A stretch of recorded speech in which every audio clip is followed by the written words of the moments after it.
Oh yeah, fractal Bitcoin. What's happening?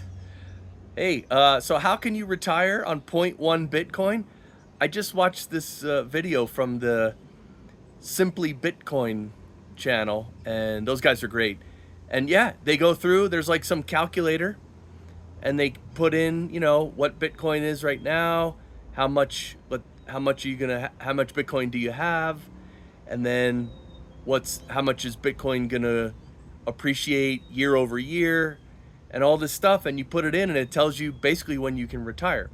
So I will link to their video below. It's like a 5-minute video. You can watch it. I'll link to it below. It's on X. But I thought it was fascinating because first they started out with 1 Bitcoin. What if you have one? Oh, before I say that, they figured that in the United States, you're going to need about, I think it was like $1.8 million to retire. That's kind of what the average of what people think you should have, which is like, what, 25 years of your salary or something.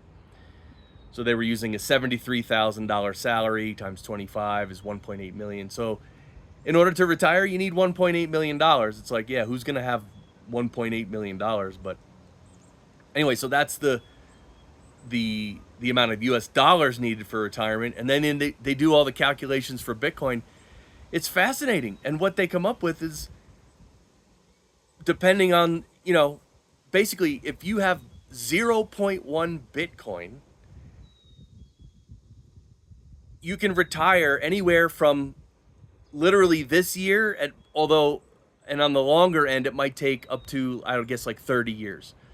Like if it only grows 20% a year and the inflation goes insane, the dollar inflation goes insane, then it might take 30 years to be able to retire on 0.1 Bitcoin. But if Bitcoin really goes like we think it's going to go, you could retire soon on 0.1 Bitcoin. Anyway, and I know all these numbers, it's just conjecture, and everything I'm saying is also conjecture, but look, this is what we have to study because the fiat world is, the fiat money is being destroyed. Our futures are being destroyed. And Bitcoin's our only hope. And how much Bitcoin can the average person have? I mean, right now the price is, what is it? We're back to 58K, I think. So it's like 58K. Can the average person who hasn't bought any Bitcoin yet, can they afford to own 1 Bitcoin now? No, not even close. So 0.1 Bitcoin is doable for most people. So yeah, I thought it was very interesting. Anyway, for the next week, we're going to be doing shorter videos on location and stuff. So that's it. Just wanted to share that point. The link to that video is below. And thanks everybody for watching and commenting. And don't forget to subscribe on YouTube and Rumble. And yep. All right. I'll see you guys. Bye. Oh yeah.